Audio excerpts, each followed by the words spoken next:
It's time to get you caught up with all things sports. Yes! Yes! Yes! Yes! On the throw-in. One thing is certain. None of this is possible without you, the listeners. From baseball, football, wrestling, and more, covering local Cincinnati sports, stories, news, and highlights. Why is he always calling me? With your host, Justin Trento. When it's all said and done, we're going to look back and remember this is what started it all. Available on the TNC Sports Talk YouTube channel. Let's play the ball! Let's play the ball!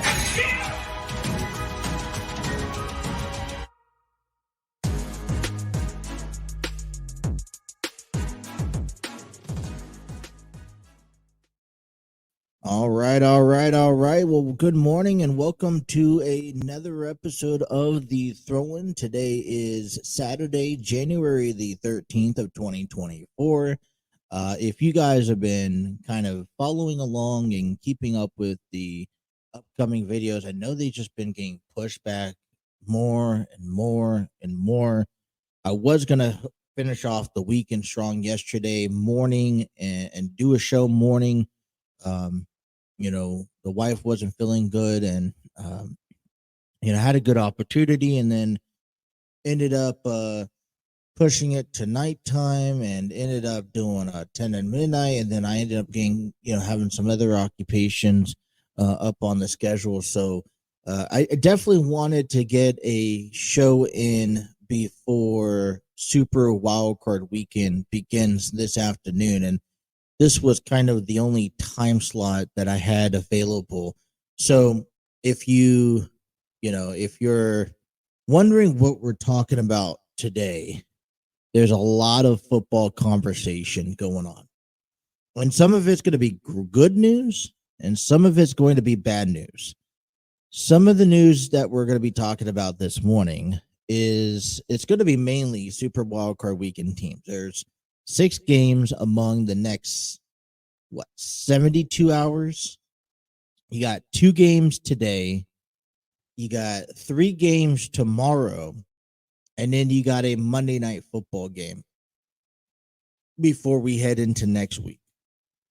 So a lot of football, and I think we kind of addressed the matter at hand of who entered in the playoffs, kind of our thoughts.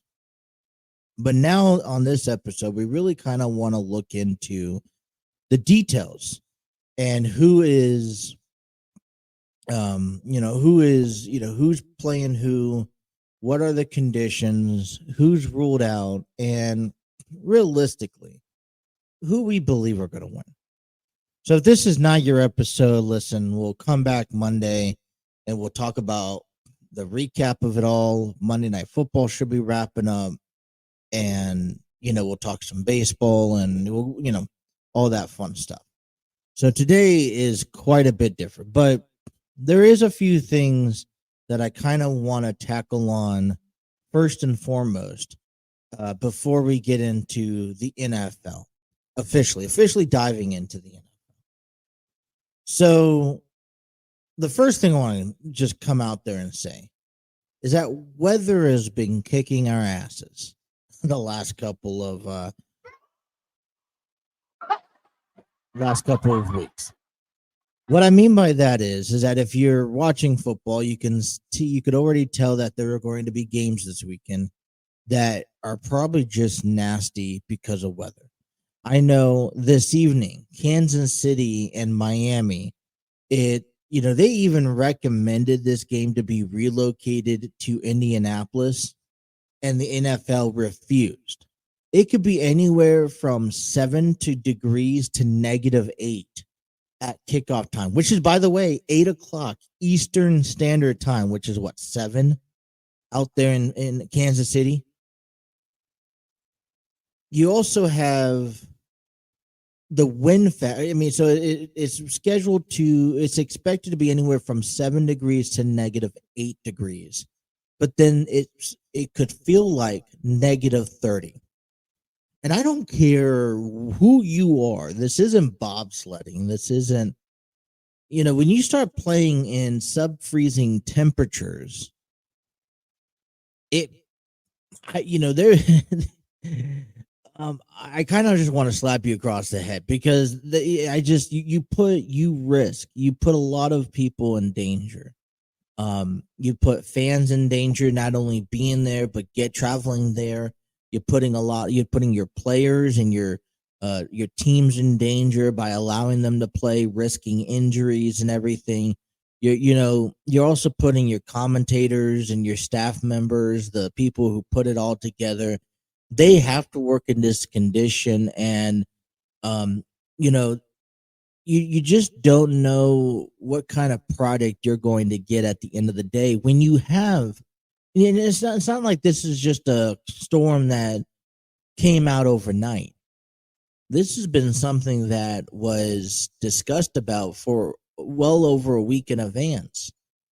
And yet, in the NFL, I don't know what the NFL is doing. They think, hey, it makes a good story. We got the Miami Dolphins, who don't typically play in sub-freezing temperatures, who ended up losing, out of the AFC East to the Buffalo Bills. And now you're asking them to go to Kansas City, where it could be pretty damn cold. And if that's not bad, Buffalo is asking for fans to come shovel their stadium for tomorrow's game, which is supposed to be cold, but it's supposed to be the wind factor that really affects the game that's going to be brushing around all that snow. And so when you start putting, in my opinion, fans and players and staff members in these conditions, when you can control the environment that you put these games in, then I say shame on the NFL. And that's just my opinion. I mean, I don't know how these games are going to unfold, if they're going to be good games, if they're not going to be good games. I can't tell you that because I don't know. And I've always been the one that's like, cool, I want to see them play in the snow. I want to see how, you have you're going to have, is it Mitchell Trubisky or Kenny Pickett, one of those two at quarterback spot coming, or Mason Rudolph. I think Pittsburgh Steelers are sticking with Mason Rudolph for tomorrow's game, going up against Josh Allen. And I guess you're just going to see how these teams adjust playing in these weather. Talking about weather, though, if you guys have been anywhere near the East Coast here, especially the Middle East here, Chicago, Detroit, down to Kansas City, you can very well vouch for the weather that has been like for the past week. And it's only expected to get worse.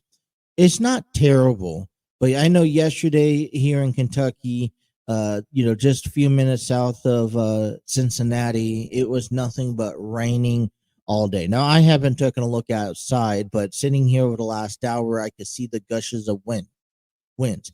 I understand from my radar and from the weather report, we're expected to see, hold on one second.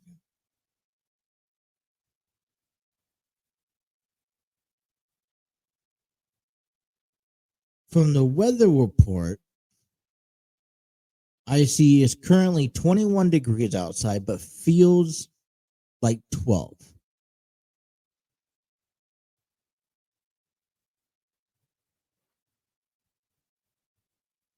So we look at this, and it's only supposed to be in the mid to 20s. It's supposed to maybe hit a little bit of the 30s later on this afternoon. But it's still going to feel pretty damn cold. Tonight, it's supposed to drop down into the single. By tomorrow morning, it's supposed to drop down to the single digits. And it's supposed to be like that all morning long. And if you look, we have some snow flurries here and there. So it's going to be interesting to see what the snow looks like when we step outside.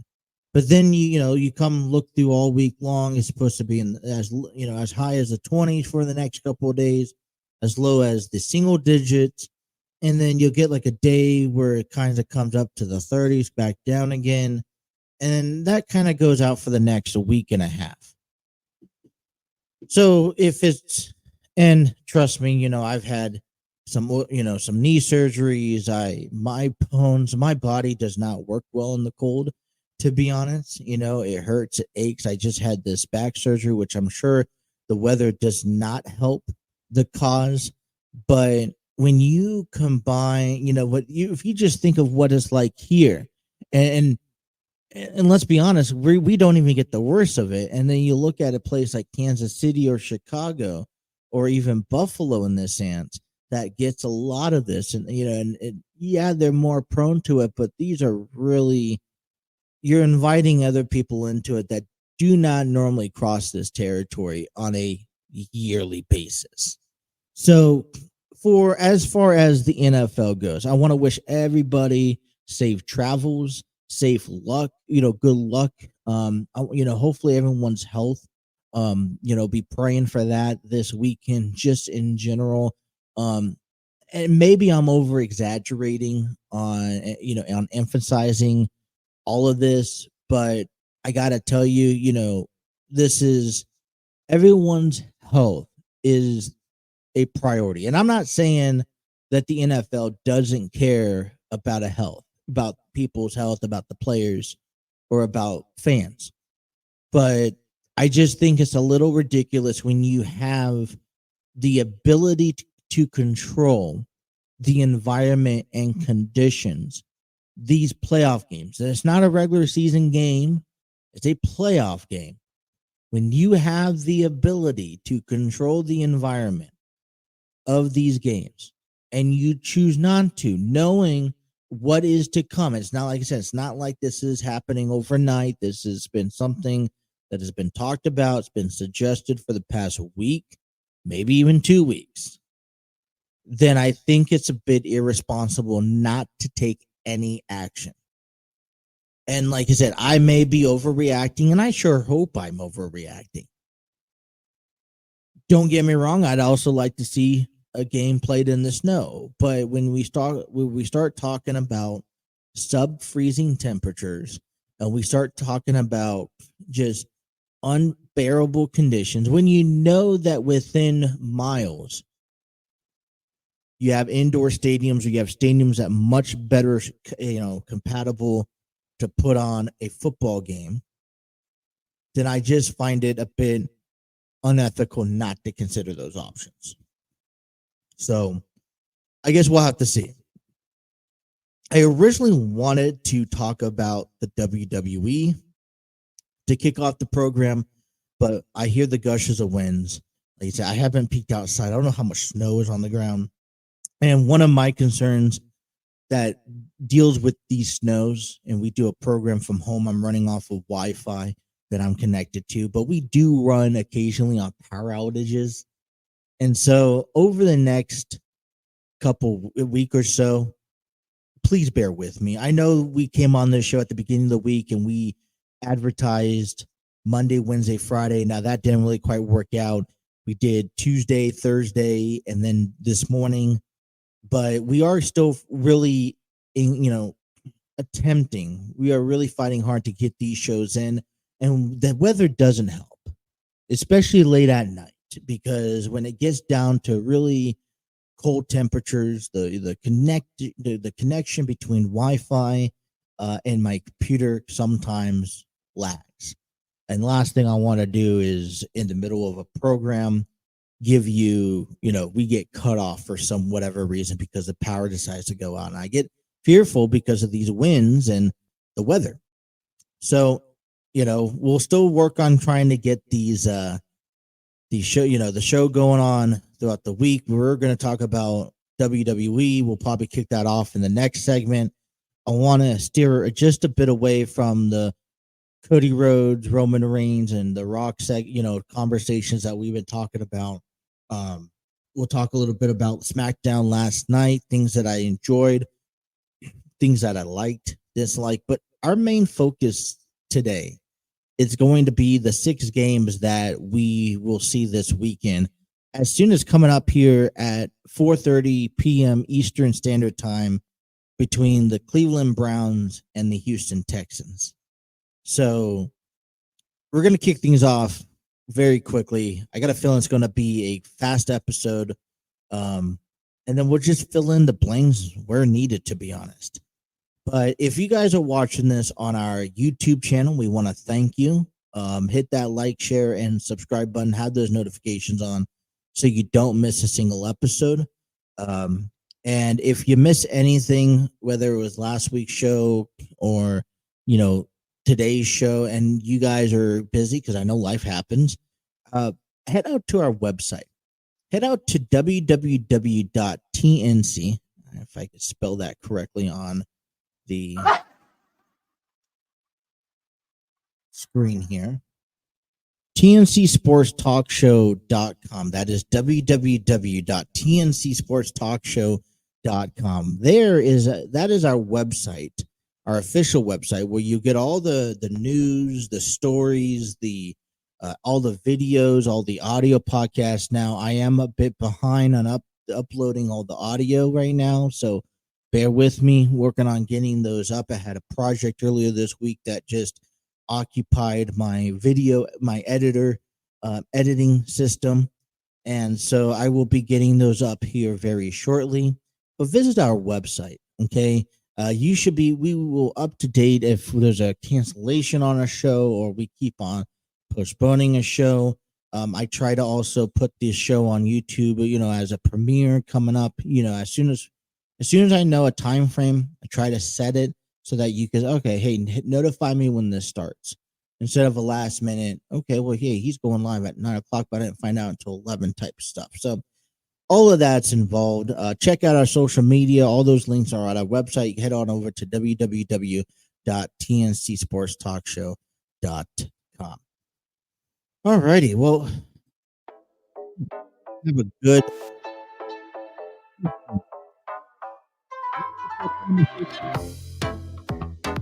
and I'm excited to get through a early show with you here on this Saturday. So sit tight, grab a drink, get comfortable. Throw-in continues here next on the TNC Sports Talk, TNC Sports Talk YouTube channel. Be right back.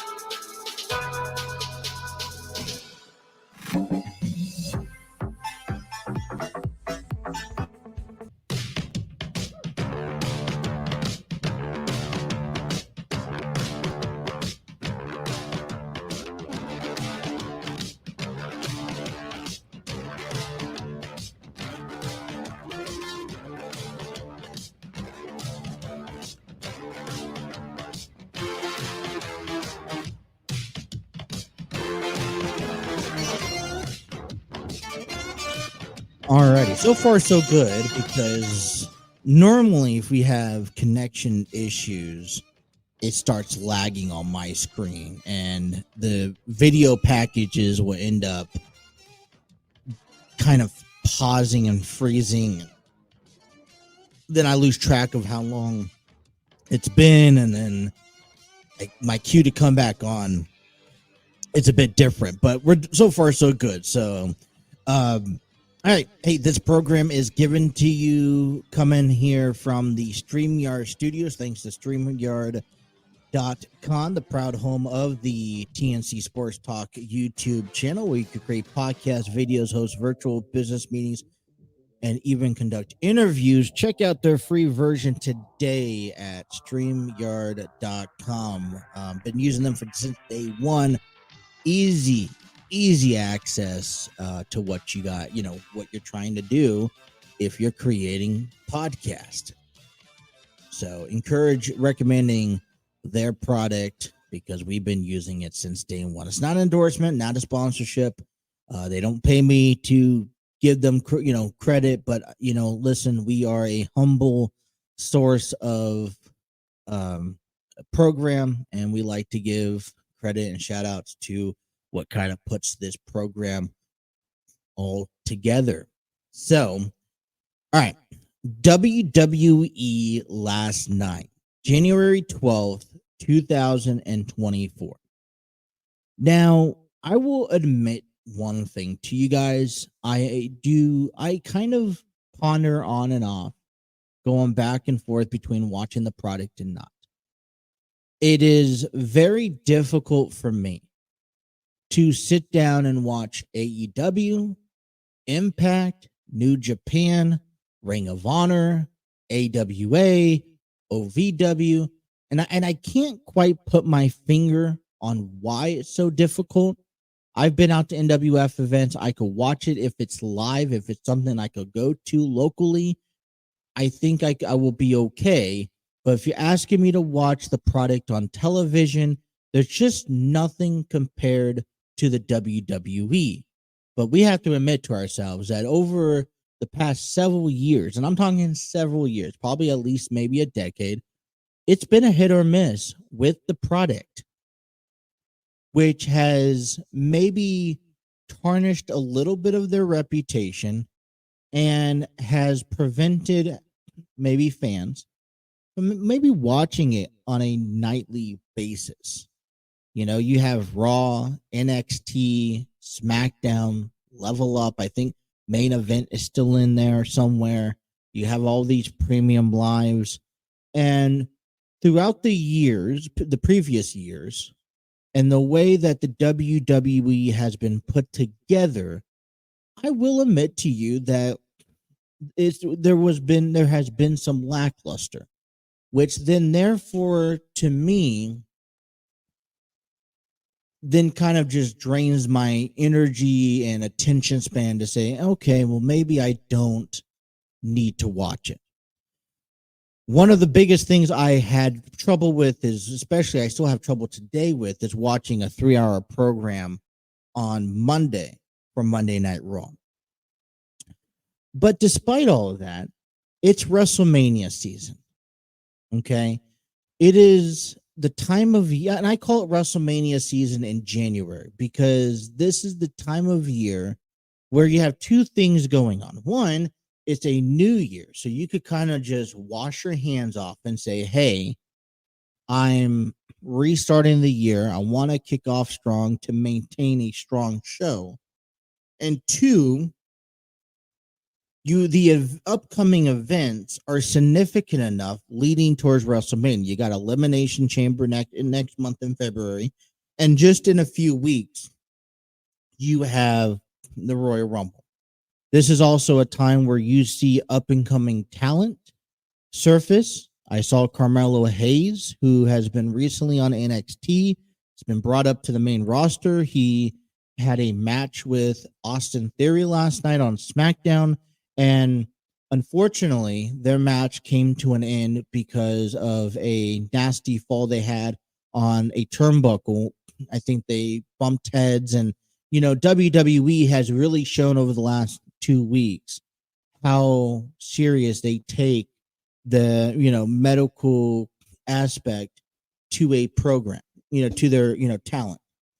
I remember that back on WWE Day 1, I don't remember who, but I remember them stopping the match because of an injury. Matter of fact, it was Giovanni Vinci who ended up getting taken out of the match because they stopped the match because Giovanni and Vinci ended up having what we thought was a concussion, an injury to the head, which had to pause the match down the road. So I appreciate that. But then you also have those great returns. We saw the return of AOP on SmackDown last week, and they seem to join Karrion Kross as this new faction called the Final Testament. Similar to the Judgment Day, I suppose, but their first agenda on their radar is tackling on Bobby Lashley, Angelo Dawkins, and Montez Ford. And so, then the whole big conversation of seeing The Rock return 2 weeks ago. So this is the time of year where it is exciting because you have returns, you have call-ups. It's unpredictable of what we are going to see at the Royal Rumble. We know we have some matches in the, on the card, but then who returns out of those 30 men? But what I've seen on SmackDown last night that I think really just became an eye-opener for me is that a few things has happened. The WWE has grown and has kind of re-imaged themselves. It was from start to finish, you had a little bit of everything, and you just didn't know what to see or what to, you had to kind of pay attention for the duration of the 2 hours to see what was happening. You had a handicap match between the Bloodline, Solo Sikoa, and Jimmy Uso. They had the they had the opportunity to find a partner. And last night, throughout the program, Paul Heyman attempted to recruit somebody, but every time he approached somebody, they were kind of like, yeah, I'm not going to help you, either because they're facing Randy Orton, AJ Styles, LA Knight, or, hey, I'm not, the only time I'm stepping in the ring with you or with the Bloodline is if I'm facing across the ring to be facing somebody from the Bloodline, especially if it's Roman Reigns. So, that kind of came, because I think we're on the edge of our seats of, okay, could there be a third member? Who could be a third member? Maybe we'll see another surprise. Whatever, we didn't. What we saw was Solo and Jimmy attack Randy as he made his entrance. Randy was out throughout the majority of the match, which made it a tag team match up until the end, where then you saw Randy return. He came in, did his thing, pinned Jimmy. They won. They took out the Bloodline for the payback that they did to them last week. And I'm sure Randy got a little bit extra payback for taking them out permanently, from out of action for all the surgeries. So we saw a little bit of that. We saw a faction officially form. We saw some, cracks in the Shield with damage control as Bayley was left alone to lose to Bianca Belair as Damage Control sat off on ringside and just watched. And so we saw a little bit of everything. We saw Carmelo Hayes in ring last night. So overall, a really good product. And it becomes a little bit more exciting to watch. So whoever put SmackDown together last night, we got to give them, let me find it here. I got to give them a nice round of applause. Because these are the type of things that I'm looking to be engaged with WWE to make me, all right, I want to watch to see what's next. And we're already looking at a nice hefty card next week that just attracts your attention as is. I saved it, the match card here, if I can pull it up. I know I saved it. Just where, I don't know. Somewhere over the rainbow. Okay. Maybe I didn't. I was looking on Facebook. Maybe I just shared it to my Facebook page. Well, I know that there's, I just lost it. I saw it on Facebook earlier this morning. You have the women's tag team championship match coming up. You also have, who else you have? Yeah, I know you have the contract signing. Oh, okay. So you have the Katana Chance and Kaden Carter will defend the women's tag team title, I believe, with Alba Farie and Isla Dawn. I believe those are the two members. So that you have some tag team title actions next week. You also see Logan Paul be the host of the Kevin Owens show as they prepare for their United States Championship bout at the Royal Rumble. You'll also see the contract signing of Roman Reigns, AJ Styles, LA Knight, and Randy Orton next weekend, as we are just a few weeks away from the Royal Rumble. So anything can happen. And then that's enough right there to be like, all right, I want to tune in. So, this was something that, I wish I was doing my program back in November around Survivor Series, because an interesting statement, I watched Survivor Series for War Games, and an interesting statement came out of Cody Rhodes as he did his post-match press conference. And one thing he pointed out during War Games is that you notice that there was, for the first time in a long time in the WWE, there are about the same amount of good guys compared to bad guys.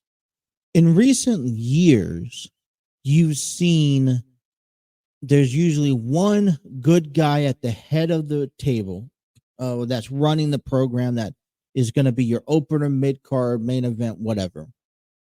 And then all the other good guys are really, like, there's a separation on that list. You have the number one guy. He's normally your champion, or he's going after your championship. And then all the other good guys are way down below. They don't even stand a chance. Well, now all these other good guys are kind of coming up to star power to equal. So now you have 3 or 4 different options to choose from. When you saw Jey Uso, Sami Zayn, Cody Rhodes, Randy Orton, all main event caliber type athletes. Because, years ago, when I would say WWE was not at its finest, you would see one top guy, and then you'd see about 4 or 5 bad guys. So in this reference, we would see Cody Rhodes versus the Judgment Day. You had the one good guy taking on all the bad guys. Well, now there's multiple statements.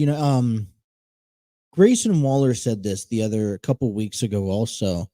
How much talent and how much star power is on SmackDown alone, is that you're getting something in every segment that just engages you in the level of talent, the level of star power that you have. And it's a big deal, because for a while you would see maybe the opening kickoff great, and then you see a couple of dud matches. You'd even see matches that didn't technically even make sense, that it was like, why even have this match? And now you're kind of repaying back, and that everything, even from the opening with I want to say it was LWO taking on Angel Garza and Humberto Carrillo. That right there was entertaining enough to get me started. It wasn't the greatest match. It wasn't the highlight of the night. Did it kind of ease into the night? Absolutely. I think, compared to when you want to play career mode on WWE 2K and you put these matches together, you want your first match and your last match to be up high, to have the highest ratings, and then your middle card kind of ease on out. SmackDown kind of eased their way in and kind of just builds it up. So last night's product was a really good product. It kind of encourages me now to see what's next, watching not only next week, but, and I just hope, because we're going to be seeing a lot of this for the next at least 2 months, right? Heading towards WrestleMania. My only hope that I have is that this just does not end at post WrestleMania, and then we go back to mediocrity. I've been seeing a trend lately, even dating back to last year, that the more Triple H is under reigns of the WWE, the more logical shows we are being provided, which means there's not a lot of lackluster. There's a lot of more entertainment. You're seeing talent not only being presenting itself, but they're growing and they're building and they're making a name for themselves, and they're main eventing, which is great because when you have a lot of great talent that can main event, it helps out a lot when someone gets hurt or when something doesn't go your way. So a lot of great things coming from the WWE. Bottom half of hour number 1, I want to talk a little bit more about the WWE before we get into football. It's been because there's a lot more heading into this road to WrestleMania than just Roman, Rock, and Cody that we've been talking about for the past couple of weeks. All right, so we'll cover that when we come on back. You guys are listening to The Throw-In on the TNC Sports Talk YouTube channel.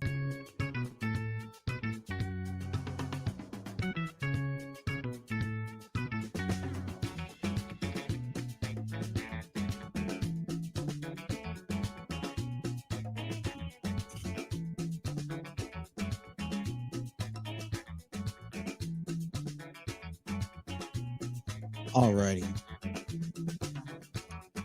You know, at the beginning of the year, the table has turned dramatically, I would say. When we all was shocked to see the return of Dwayne Johnson. And with Roman Reigns and when you think of The Rock just showing up, the most electrifying man in sports entertainment, hands down given to anybody. But when you think about The Rock returning, you just instantly think The Rock and Roman. And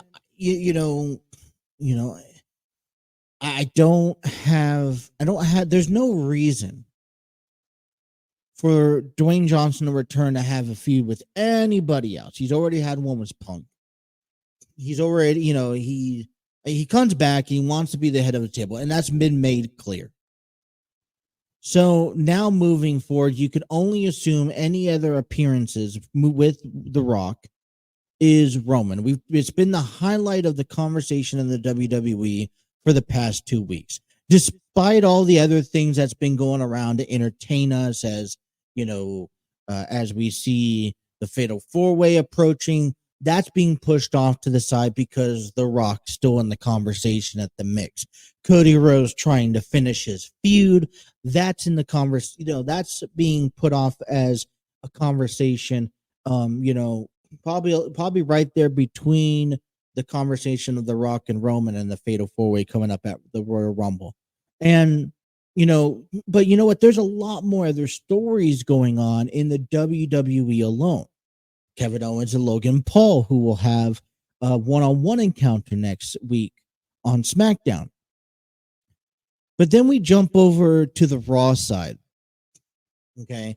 And I want to address a couple other scenarios because we're starting to kind of wanting to, predict and kind of give you our take of what does the WrestleMania card look like and what potentially could go down. It looks like right now we may be seeing what SmackDown is doing.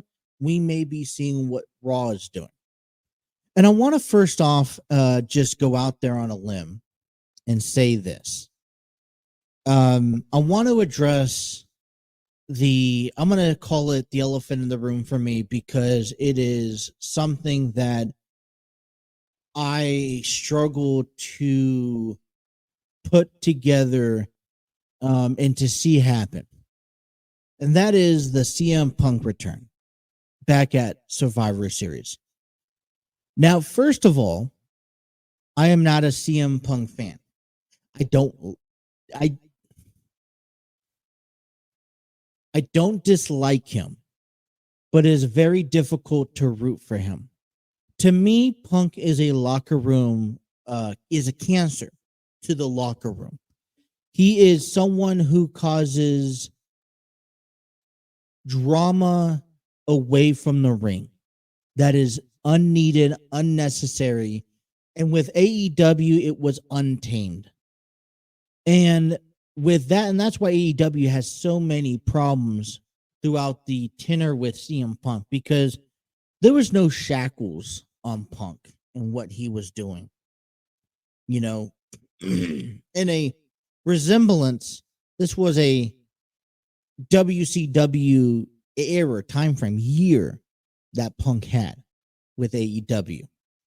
So CM Punk comes and makes his return at Survivor Series at the end of an incredible War Game match, okay, which was not even just the match, but the whole entire event was amazing, phenomenal. We were also all celebrating the return of Randy Orton, okay, after we honestly did not know if Randy Orton was going to even be able to come back at all with his surgeries, his age, where he's at, yada, yada, yada. The only thing I didn't like about CM Punk's return is the fact that Punk showed up at the end and kind of squashed the match they just had. I'm upset with that. But one thing, if you listen to the press conference that they had after the show, I have to agree with Triple H and Cody. And if it, Punk makes sense if he brings money, if he makes WWE money, right? It's a business aspect. If someone, regardless if you like him or not, because there's a lot of people who don't like Logan Paul, but guess what? People tune in to see what's next for Logan Paul. That draws money. When you have an opportunity to draw money, you're going to take that. The Rock and Roman, whether it's in Australia next month or at WrestleMania, whether it's one match or two matches or even three matches, it draws money. It's like the Mayweather and Pacquiao fight, which doesn't sometimes make even any sense, but it draws money. And for Punk, if he's gonna draw the WWE money and with some of the feuds, then let him come back. Excuse me. I'm also pretty sure that CM Punk or that the WWE is not dumb enough. They're pretty smart. I believe that they have a better chance.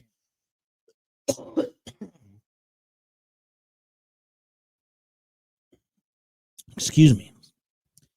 Frog in my throat. I believe that the WWE has a better control over their talent than AEW has. Personal opinion. And I believe that they have definitely went under the conditions and they have a tight leash on CM Punk and what he says, what he does in and out of the ring, away from work or with work. Therefore, with my confidence in the WWE and with business, in a business move, CM Punk coming back to the WWE, I think, is a good decision. Listen, and I'm not going to decredit what Punk has or hasn't done in his career. I think he deserves an opportunity, a second chance. Come back to the WWE. Let's have a few runs, whether it's a 3-4 year span. I don't know, but at least maybe finish off. Get the attention you want or you deserve. Finish off strong, but you need to. I think Punk just needs to realize and remember he's not the only person on the face of the planet. Yes, he's talented, but there's a bunch of other talented people, and everyone needs to share that spotlight at the end of the day. But here's where my main focus point is coming into play right now.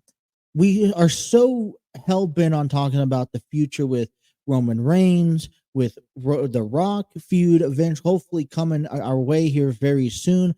And then we're also asking ourselves, where does this place in with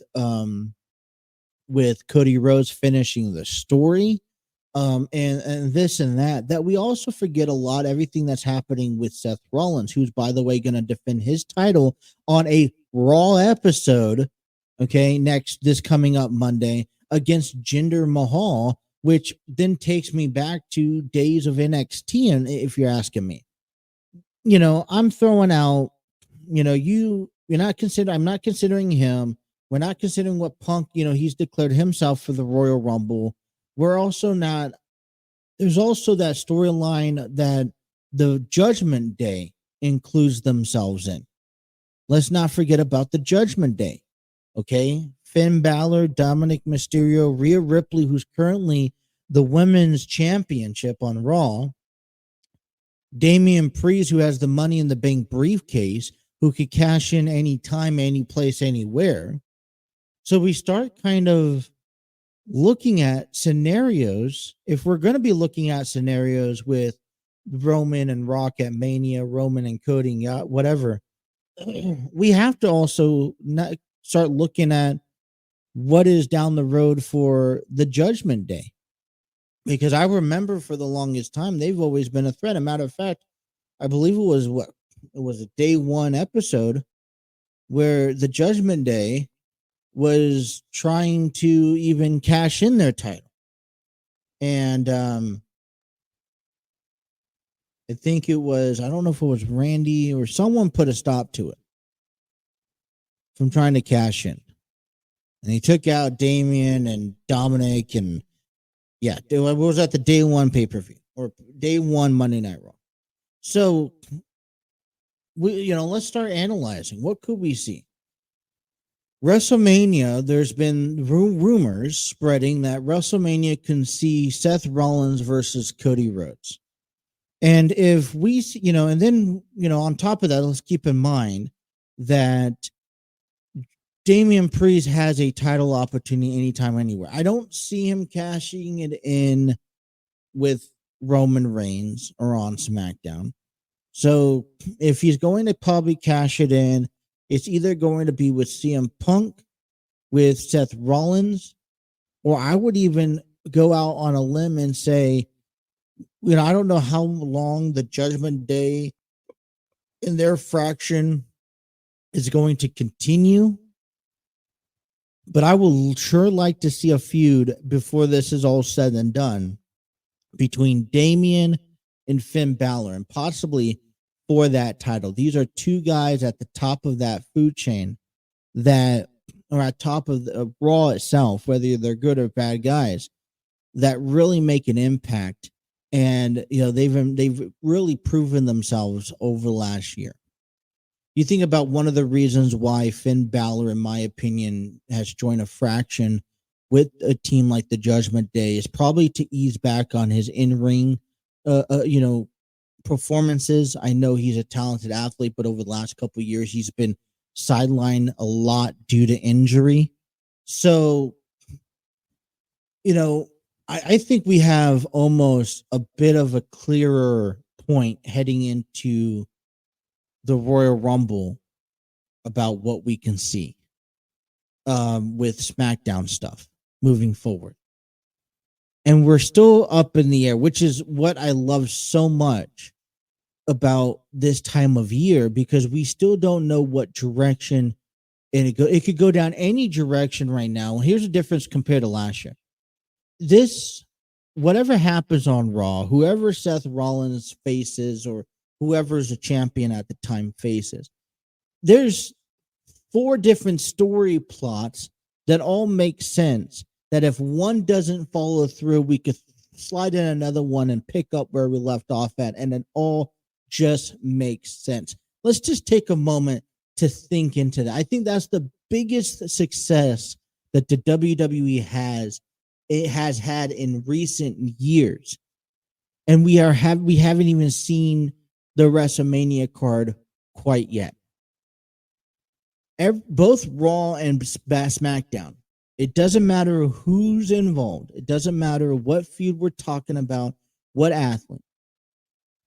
They have 3 to 4, even 5 different directions that they can go down if one doesn't follow through when it comes down to feuds.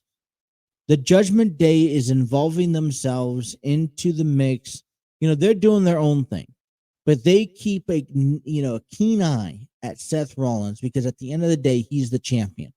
Jinder just inserted himself back into the title picture, which I think Jinder doesn't give enough credit, is not given enough credit where credit's due.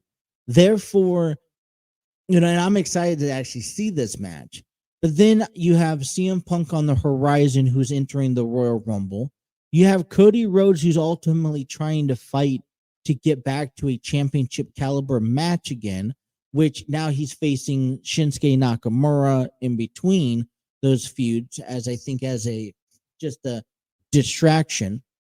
And with all of that, I don't know what plans are for Sami Zayn. You still got Jey Uso in the mix. You got R-Truth. You got the Awesome Truth reuniting. They're going to be taking on the part of the Judgment Day this Monday. I mean, there is a lot of stuff that if one storyline doesn't follow through, I still feel confident and I still feel safe with the WWE. True, God's honest opinion. This is a moment.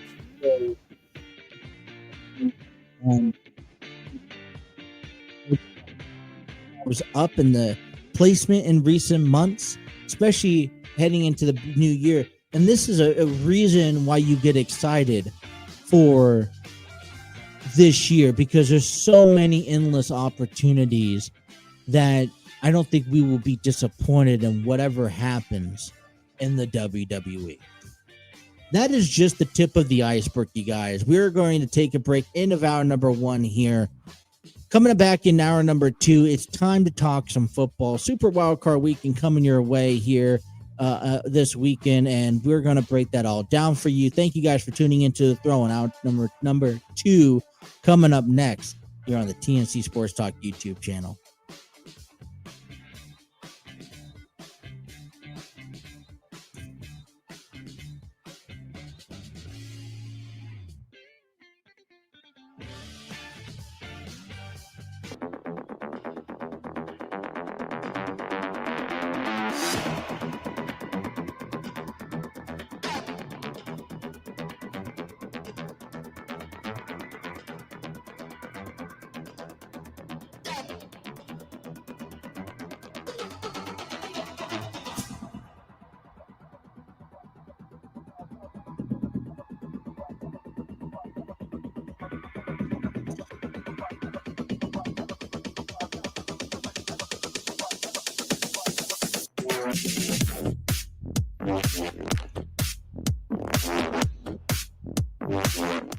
All right, let's jump right down into hour number 2 and not waste a single second. I want to give a big shout out to Spreaker.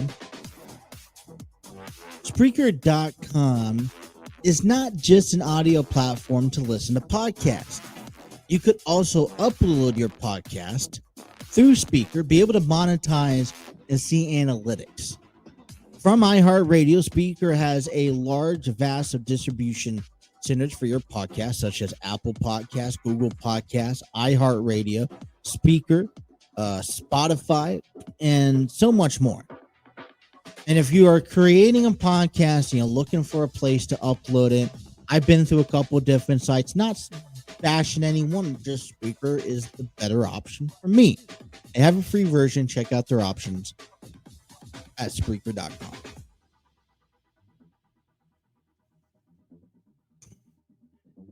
It is early in the morning. We're getting a show done. Didn't do one last night. Want to kind of grind on the way through, enjoy the weekend. When we get off here, we'll enjoy some football a little bit later on. And it's, we're getting the ball rolling, right? So hour number 2, strictly a lot of it's going to be NFL, these upcoming games, this Super Wildcard Weekend. Hopefully I played everything right here as we approach. Just want to give you an update here on this Saturday morning. We have a total of 43 days away. 43 days away. Not even never mind. Not even 43. No, not 43 days. What am I talking about? 24 days away before Cincinnati's first spring training game, which is exciting.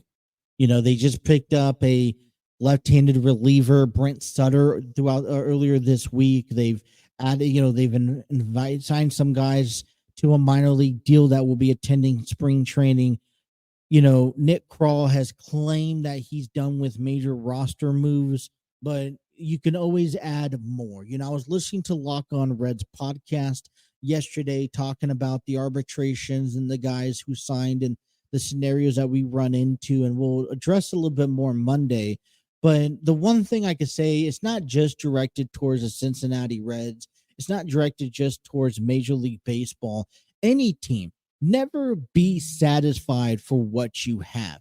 Look at the Dodgers, for example. The blockbuster move of the year, or maybe of even this decade, was when the Dodgers signed Shohei Ohtani to a mega deal. First time ever, breaking all sorts of history records and whatnot. And the Dodgers could have just been satisfied with staying with Ohtani. Well, no. They go out there and they sign Teoscar Hernandez. They go out there and sign left and right players. I mean, they added to the rotation still. And so never be satisfied for what your team has done. And if you're the Reds, there hasn't been any blockbuster moves. I don't consider anyone to be, they're conversation pieces. There are players that definitely benefit this ball club, especially where we're headed. They don't cost too much into the Castellanos' pockets, which are great. So you're keeping things oriented. We're keeping things within the house system. So we're keep on growing and building the talent we have, but never to be satisfied. I think, we did address a couple of the offseason matters, which is bullpen, rotation. And I think we're heading into this year with the better confidence, pending everyone stays healthy. Right? That's always a big question. I will agree with you. You look at where can the Reds, if they could make any other moves, within the next month or so, what could you see them doing? Adding a right-handed power at bat somewhere, maybe in the outfield. They're stacked up left-handers with Jake Fraley and TJ Friedel. So a right-handed powered at bat to fit that lineup would definitely help. But if the season will start today with the talent that the Reds have, am I happy? Yes. Just never be satisfied where the Reds are at right now. All right, moving into football. Before we move into football, Cincinnati Bearcats, they will interplay today at Baylor. They lost their first Big 12 home game of this season to Texas, 71-60. They take on Baylor at 8 p.m. Eastern Standard Time on the road. The Bearcats come into today's play 12-3, 1-1 in conference tournament conference play. They are 2-1 on the road. They'll come back home. Next game at home will be January 16th, which is this coming up Tuesday, against TCU at 7 p.m. Some tough opponents right off the bat. Xavier Musketeers will be playing today at Providence, 2 p.m. Eastern Standard Time. They come into play 7-8, 1-3 in the Big East. They are 0-3 on the road. So good luck to our local teams. I know the Cincinnati Cyclones, they will be playing today and tomorrow on the road. I have the schedule here. Okay, I went to a Cyclones game. Before the All-Star break, they play, I want to say, is it Wichita or something like that? I don't know the team name. They have two games. They played last night. They'll play tonight again, and then they'll play Monday before heading to the All-Star break next week. And then they'll come home against the Toledo Walleyes next Friday night. So schedules for local sports coming up your way here in the Cincinnati sports world. All right, let's get down into some football business here as we start talking about all these games. Washington hired Adam Peters as a new head of operations. New look in Washington. And if you're Washington fans, hopefully the pieces start falling into place. Having to hire your head coach just yet, but that will probably be coming here in the next few weeks, if not with the next week.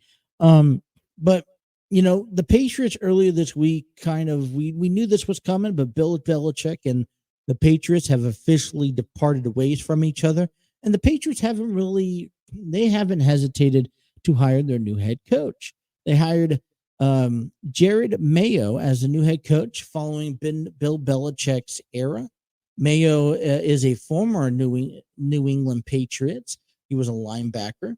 He played for the Patriots for 8 seasons. He also played college football at the University of Texas, selected by the Patriots 10th overall in the 2008 NFL draft. He was named Defensive Rookie of the Year and earned a Pro Bowl and first team All-Pro honors in 2010. After leading the leagues in tackles and receiving a second Pro Bowl selection in 2012, Mayo rejoined the Patriots as an assistant coach in 19. He was named head coach just yesterday, I believe. So I don't know if Mayo is the solution for the Patriots, and I think maybe New England needs a bit more time as they figure out the official direction they want to go down. But I think it's appropriate that in the meantime, you possibly keep it within a beloved Patriot. So perfectly for someone who formerly played for the Patriots to be now the head coach. I don't think this is I don't know how Mayo do. Maybe, listen, he may take the team to a Super Bowl for all I know. There's really not much on him as head coach. I just think that New England is, they knew that they had to separate with Bill Belichick, which they did. I don't think that they have planned that far ahead out to seeing who is your official head coach for the next, for the next couple of years. As they determine the head coaching situation right now, keeping it within a former player or, someone that is beloved by New England, I think is very adequate, very appropriate. So we wish him the best of luck in his upcoming coaching season. All right, let's get down to business. Back half of the hour show, we're talking about football this season. Super Wildcard Weekend, Game 1, 4:30 p.m. Eastern Standard Time. Today, the Cleveland Browns, ranked seeded number 5 in the AFC, will take on the AFC South division champions, the Houston Texans. And if you asked me my thoughts on this game, well, too bad I'm giving it to you. But I came out to a surprise that Houston clinched the AFC South. With Jacksonville in the picture, with the Indianapolis Colts making a run. I surely thought that Indianapolis was going to take care of business week 18. I surely thought that the Jacksonville Jaguars was going to take care of business and make it to the postseason. But that's not the case. We see the Texans. Colts lose, Jaguars lose. Texans is the only AFC South team to be representing in the postseason. And they get the home field advantage. And I think they need the home field advantage. Now, let's remember that the Cleveland Browns, who lost against the Bengals last Sunday, after resting most of their starters, are in a situation where they're back at the postseason, but under a quarterback of Joe Flacco, a former Baltimore Raven, a former Super Bowl champion. Game I drift? I think Cleveland has a argumentative case as one of the, I think Cleveland is my favorite wild card team that I'm confident in going out there. And I don't know if they have what it takes to make it to the Super Bowl, but I'm pretty confident that Cleveland has what it takes to even taking it to the AFC Championship on the road. We're in this, what they would call Joe Flacco redemption tour after leaving Baltimore. I think Joe Flacco has been underlooked, underrated, underappreciated. And yeah, he has not had much success post Baltimore terms, but At the same time, he wasn't on any fancy dancy team to help put them together. I tell you this, and I defend, I will go to the argument about Bryce Young because, and definitely Justin Fields.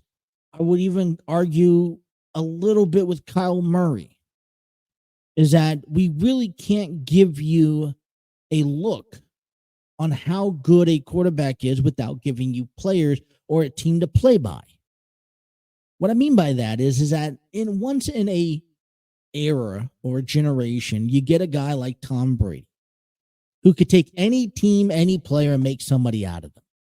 You can take a guy like Peyton Manning and do the same thing, and he'll make you look good. But all the other time, that's once in a generation, maybe one or twice in a decade or in a era of football. But then we look into all the other quarterbacks. And what does Patrick Mahomes have in common with Joe Burrow? He has players. Aaron Rodgers believed so hard that he could take a lot of the rookie guys and shape them up to be Green Bay Packer football players. That they will play, they will adapt to his techniques and playing skills. And it didn't quite work out. For me, has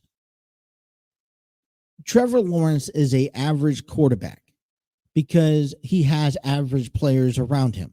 And he's just put in a crappy division that Tennessee is still trying to rebound after getting rid of Vrabel earlier this week. Indianapolis has made that new step forward with a new young quarterback who unfortunately got hurt at the beginning of the season. And Houston is kind of wishing upon a star, trying to write history with a rookie quarterback and a rookie head coach. I'm telling you this right now. If you have the players, if you have the confidence, then you're a winning, then you have the ability as a quarterback to be a winning quarterback.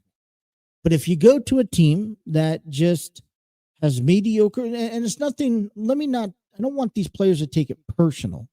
But when you have these players going out there like Bryce Young and Justin Fields and even Kyle Murray, who who the team does not really draft well. They don't necessarily pick up pay attention to what they need, or they're not picking up top star talent. Maybe coaching wise, they're a grade level C average. Then you're only going to get that much of production out of them. It's not all quarterback, it's receivers, it's linemen, it's the defense. It's a unity sport. So when you don't have all the pieces put together, it's almost impossible to win. Joe Flacco had all the pieces in Baltimore, went to a different team and lacked the pieces. He's back in Cleveland with the redemption opportunity, and he's not given all the blue chips and not all the poker chips, but he's been given enough talent to really have an opportunity.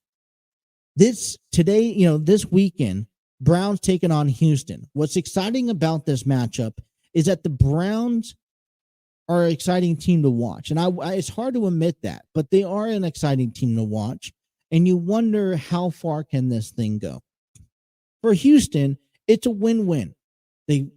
As a rookie quarterback, no one expected Houston to finish first or even as champions in the division, nonetheless, last place. So to play this postseason game in home field advantage, I think there's a fair equal 50-50 chance at either one of these teams advancing, which makes it difficult to choose who do I think is going to win.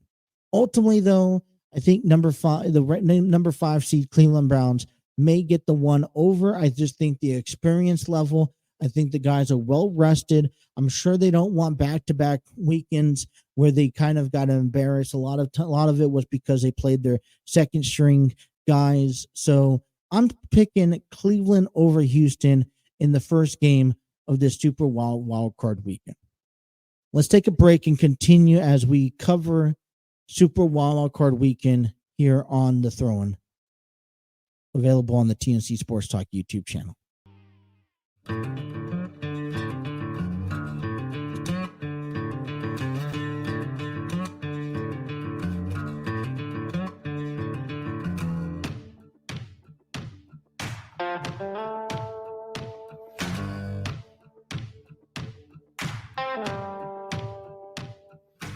One thing that when you look at the AFC and the NFC playoff bracket, you kind of look at that list, and there are teams that just naturally belong. They dominated their season, and then they go out and they're expected to be in the postseason.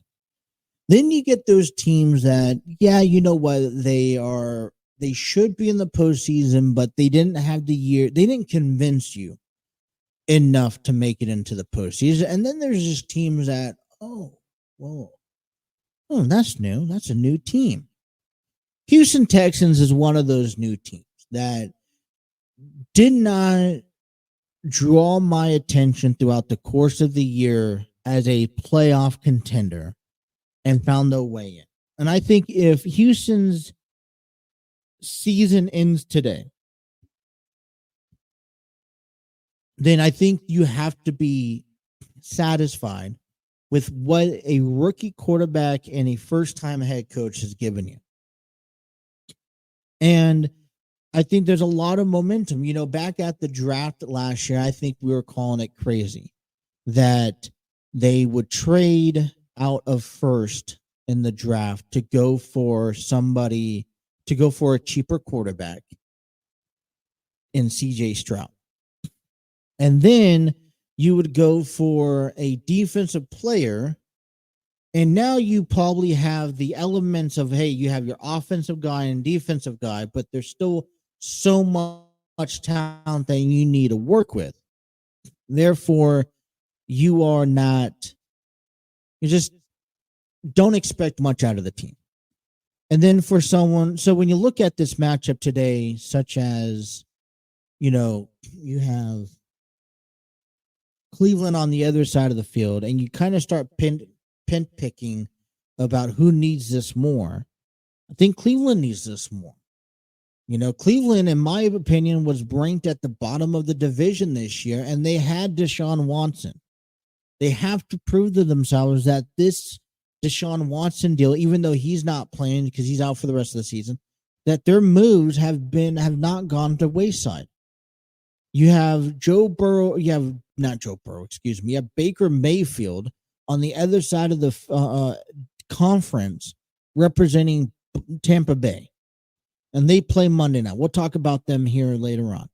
But then you have to be able to prove that what you have done is paying off and that you made the right decision 2 years ago by departing with Baker Mayfield.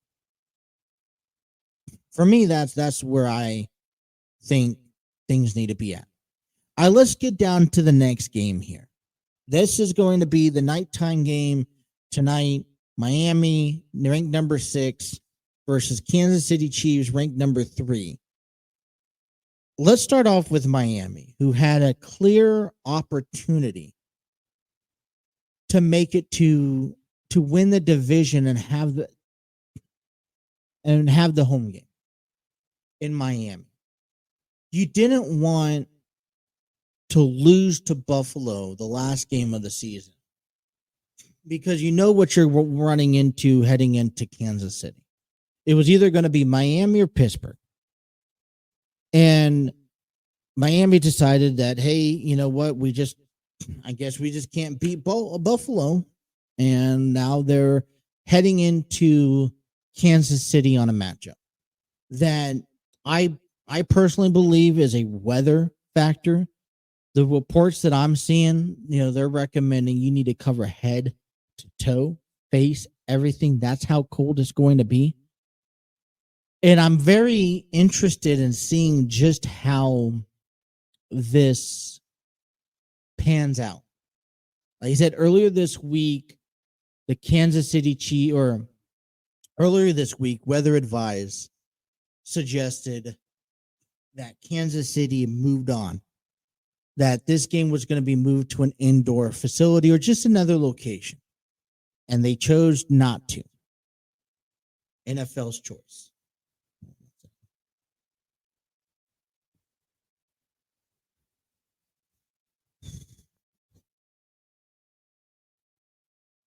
Excuse me. So now looking at this, you're just kind of like, oh, well. You look at this, and I'm intrigued in seeing exactly what this game is going to be like. And with Miami going in, here's the problem with Miami. They're going into, treaded water in this weather. But you know what? Patrick Mahomes hasn't been, and the Kansas City Chiefs hasn't been, a dominant team like they once have. They finished third seed. Okay. And there has been cracks in the shield, and I want to use that term over and over and over again. Cracks in the shield for Kansas City because the Chiefs, and let's be honest, Patrick Mahomes has not had the best season of his career, probably the worst season of his career, yet he's made the Pro Bowl, and they're having it in, they're having a GEHA stadium. So I'm looking at this matchup with everything that is given. I just can't go turn away from Kansas City. Oh, despite their performance, despite their, what's the appropriate term for it? Despite their struggles that they've had as a unit throughout the course of the season. We're going to find out tonight if Kansas City is able to turn off playoff mode. Oh, I've heard NFL analytics say, listen, maybe Kansas City knows what they're doing, and maybe all Kansas City needs, they know what it takes to get to the postseason. They know, they don't have to put a lot on their shoulders of, hey, I need to have the number 1 seed, or I need, to get, win this division. I know I'm going to win this division. And I rather play in all these weeks compared to, having that week off. I don't know what the deal is, but for some reason I saw it a bit differently. Okay. I've heard people say, hey, listen, Kansas City, they're going to be able to turn it on and off. And when it comes down to the postseason, they're going to be able to snap their fingers. They know how to play playoff football, and they're just going to turn it on. When you get to, but that's not what I saw during the year. I saw a team that struggled tremendously. Communication, trying to put together drives offensively and defensively. So what I saw this year were cracks in the shield that makes you question how Kansas City was playing and if they are the same team that they were years in the past. Now, if they, is it all just for show and they come into the offseason, to this postseason saying, all right, I'm going to just come in and handle business? That may very well be the case, but they're also now going to have to do it in weather that is very, very extreme. Having to choose one over Miami versus Kansas City, I just can't go against Kansas City quite yet. I think that they're favored in the weather. I also think that they are also just favored overall because until I'm being shown that they're continuing to struggle, then I still have to put them as a favorite in this division. So, all right, coming up next, here's the Sunday's matchup. There's 3 games on Sunday. Kicking things off is Buffalo and Pittsburgh. Pittsburgh comes in at rank 7, the last seed. They kind of squeezed right in, thanks to Jacksonville losing, thanks to the Colts losing, thanks to Miami losing. So they head to Buffalo, who's ranked number 2, who won the AFC East. This is a division that, this is another game that you play in with some extreme weather. Now, it's not going to be as cold as Kansas City, but it's also going to be windy. And you're going to, according to Mike Tomlin earlier this week, he's going to stick with the quarterback that's been on a roll, unless proven otherwise. But Pittsburgh has a couple options they could do, because they still got Kenny Pickett. And then Mitchell Trubisky. Pittsburgh is yet another playoff team that I was a bit shocked to see advance to the postseason.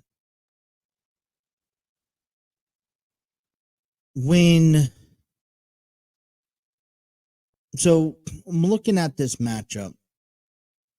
Josh Allen has not played the same as he has played before.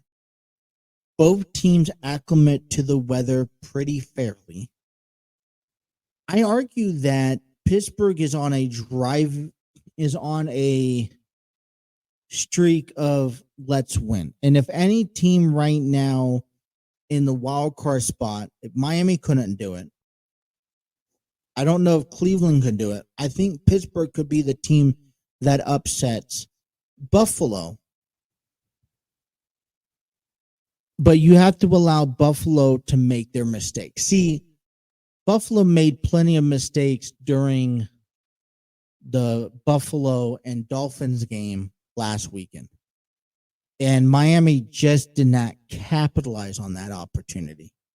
So if Buffalo made equal amount of mistakes, I think that they have a fair chance at winning. So I'm going to go out on a limb and say Pittsburgh could walk away with a win. And we could see a divisional rivalry game in the divisional weekend next weekend. Pittsburgh and Baltimore. And then you see Cleveland heading over to Houston. So far, so good. I'm going to try to get my back on. Well, let's take a final break. Come back and talk about all these sports here. You guys listen to the Throwing on the TNC Sports Talk YouTube channel.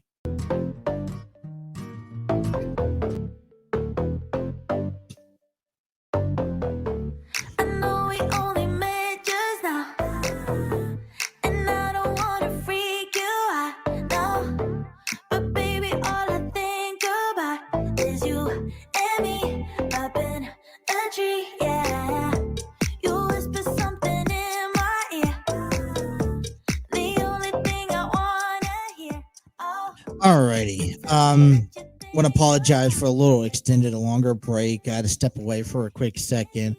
Got a chance to look outside, and yep, there's a little bit of snow on the ground. I don't know how the roads are, how slick or icy they are. Do have to head out after this program to run a couple of errands here.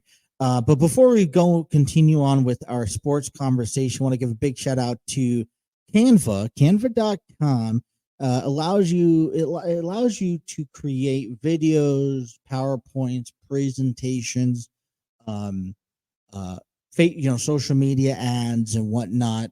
All of our breaks are given to you thanks to Canva.com. You'd be surprised at everything that Canva provides that we use on a daily program basis. Also, Epidemic Sound. Discover your world-class artists, composers, and bands. Find the perfect soundtrack and give your social media accounts the music they deserve. Epidemic Sound is a royalty-free music link. For more information, check out epidemicsound.com. All right. So let's just get ready here. Do last final things. All right. So we're going to be looking at these final three games. So in the AFC, let me just recap. I believe that the Cleveland Browns can upset the Houston Texans. I think that the Browns have a bit more to fight for And I believe that Houston, it's a win-win no matter how far they go. They've already won not only the AFC South, but they've did pretty well for themselves into this season. I have Kansas City upholding Miami. Now, this may not really be that decision of who, of Patrick Mahomes or even the Chiefs, clicking back in again. But I think the weather plays a huge factor. And then if I had any upset team in this playoff in this weekend, it'd probably be Pittsburgh beating Buffalo, in the sense that the Steelers, I don't know how long they're going to ride this on for, but I mean, I just see it more of an incomplete team with Buffalo Bills. So now let's jump to the AFC, which means for me, the next weekend we would see Pittsburgh and Baltimore, and we will see Cleveland and Kansas City, which would be two interesting matchups besides seeing Cleveland and Buffalo, Kansas City and Baltimore. I mean, those are two interesting matchups also in my books, but I digress. The first NFC game on Sunday is at 4:30. I think it's probably the biggest game because it's the Packers and Cowboys. For the Green Bay Packers, I got to argue this. Jordan Love has impressed. It's very difficult to go from one to the next alone, from quarterback to quarterback and star power. But it's another thing to go and find your third one. And I think right now Jordan Love has proven that and has shown that he could be that next, Aaron Rodgers for the Packers or Brett Favre. We knew heading into the season there was a lot weighing in on Jordan Love for the shoes he's had to fill for what it seemed like been 2 or 3 decades long in Green Bay. But making it to the postseason is one thing.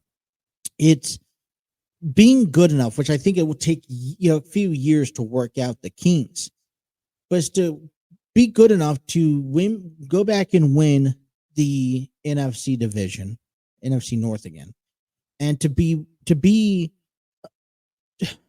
display yourself as a dominant figure once more in Green Bay, which I think that they're developing it.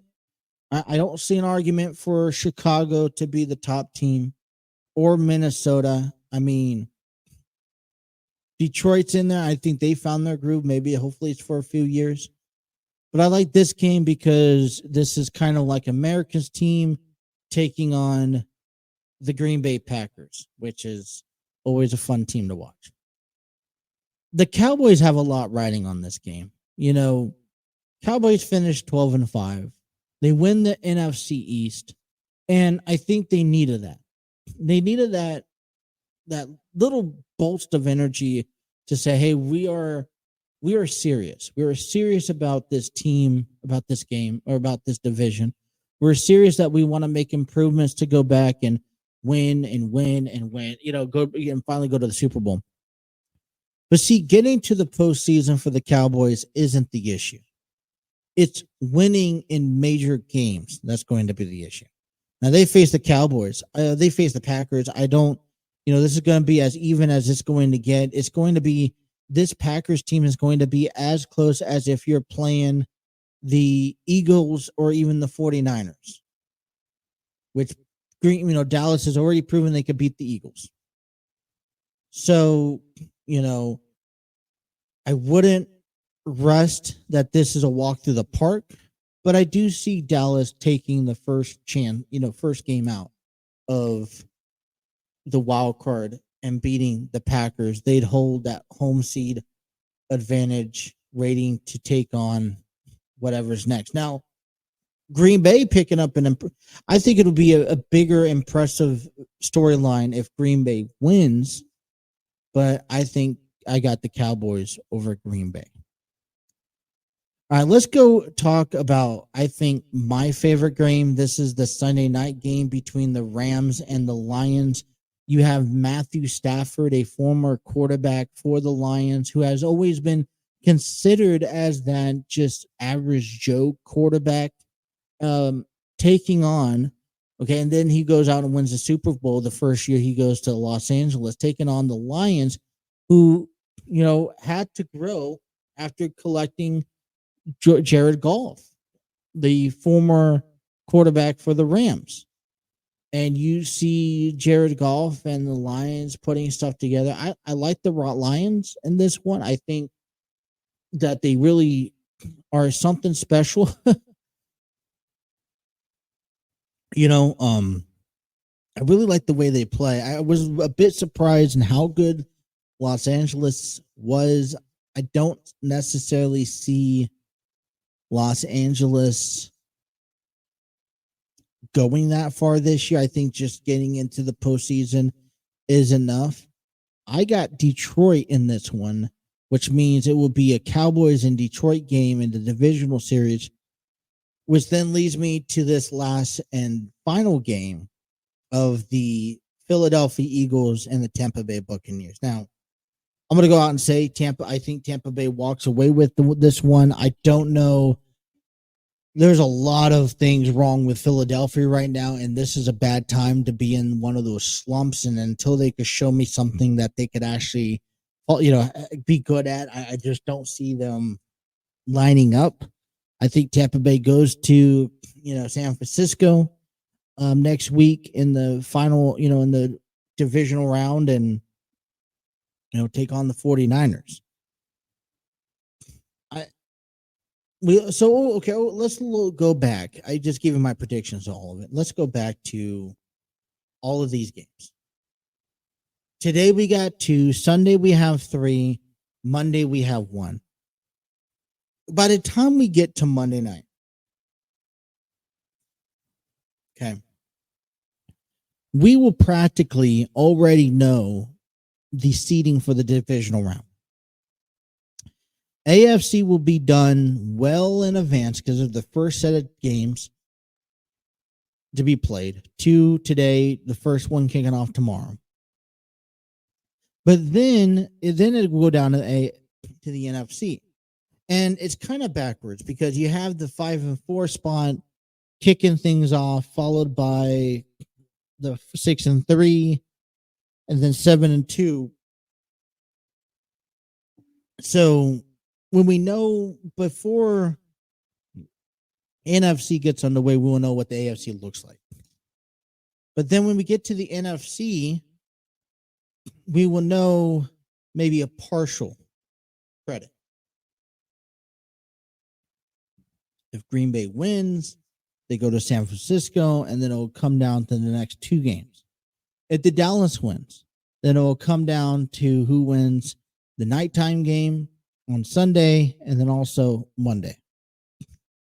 I just, for me, feel like there's less it could be a very less intriguing game, other than it just being another football game by the time it comes down to Monday, especially if the Packers or the Cowboys win. Because then if the Cowboys win, you'd understand, okay, if the Cowboys win, then you see in the next game, either the Rams win and they'll go face the Cowboys, or the Lions win, they go face the 49ers, and then the Cowboys wait for Monday. If, the Packers win, they go face San Francisco, and then on Sunday night game, we see if Los Angeles is going to one of the teams on Monday, or if we see if one of the teams on Monday goes to Detroit. I was looking at this. You have 2 NBC games. You have a CBS game. You have a Fox game. You have an ABC game Monday. I see tonight's game, which I think this is very frustrating, and I'm actually very aggravated about after learning this. Actually, matter of fact, I learned this morning. Tonight's game between the Dolphins and the Chiefs is only available strictly on Peacock, which means unless you have a Peacock subscription, which I do. I mean, the only reason why I have a Peacock subscription is because I watch the premium live events from WWE. But I don't know how many football fans have Peacock subscription, because even if you had, was it with the Sunday night football game, which was available on Peacock, was also available on television. So unless you have Peacock, you're not watching the Dolphins and Chiefs game, which I think would probably be the most interesting game of these two to tune into. And I'm all about ratings. Now, I understand NFL and these television package deals, they want to make money, and I get that.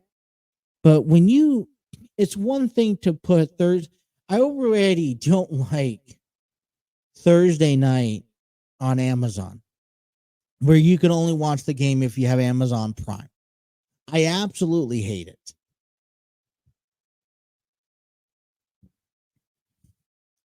But I hate the most is when you put when you make a postseason game unavailable to the public. In order for you to watch it, you've got to have some sort of subscription. It's one thing to do it on a Monday night or a Thursday night. I mean, I don't like the Apple TV, although, for baseball, although, they share, games. Not every team, it's only one game on a Friday night. I don't like the Amazon Prime game on Thursday Night Football. I understand that television is now transferring into these apps, and I can handle the regular season. There's so many other games. I would always choose. If I was Amazon, I'd be like, listen, all right, how do I put that? If I was Amazon, I said, let's do one of the Sundays game. Right? For me, it made sense. Just like I think, when baseball came around, one of the Sundays games was on Peacock. When you get to the postseason, don't mess with the postseason. That's what I absolutely hate. And what we see is the NFL messing with the postseason. And you just take it away from the fans. If you're a Kansas City fan, if you're Miami fans, I get it. It's the ratings for Peacock. It's the ratings for the NFL. But you just shouldn't take that away from the fan base. And there's just so much more going on with this game tonight that if you're not a subscriber, that you're just missing out. And I don't know. I mean, maybe either that or you're forcing the hand of going out to these bars, which, these, venues that have the games on television. I just don't like the idea. I'm sorry, I don't. But so Super Wildcard Weekend, who do you guys have? Excuse me.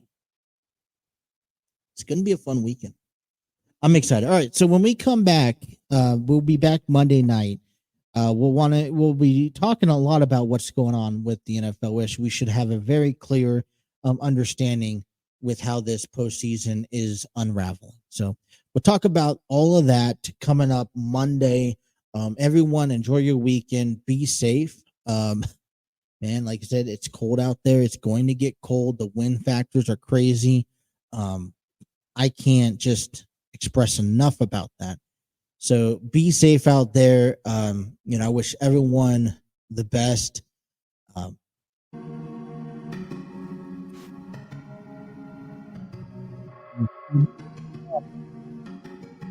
Mahone. We got Monday Night Football. I'll probably have on. I don't know. I'll tune into it. And I already got stories creeping up for Monday's action there. They said trying to get to that Monday, Wednesday, Friday action moving forward, but one day at a time. If you guys are tuning in, thank you guys so much. Enjoy your weekends. Don't forget to hit the like, share, subscribe button. Have those notifications on. Check out our webpage at www.tncsportstalkshow.com for all the latest news, stories, videos, blogs, and whatnot. And on behalf of the studio, on behalf of everyone here, thank you guys for tuning into the Throw-In. Until Monday, you guys take care on the TNC Sports Talk YouTube channel. Have a good one.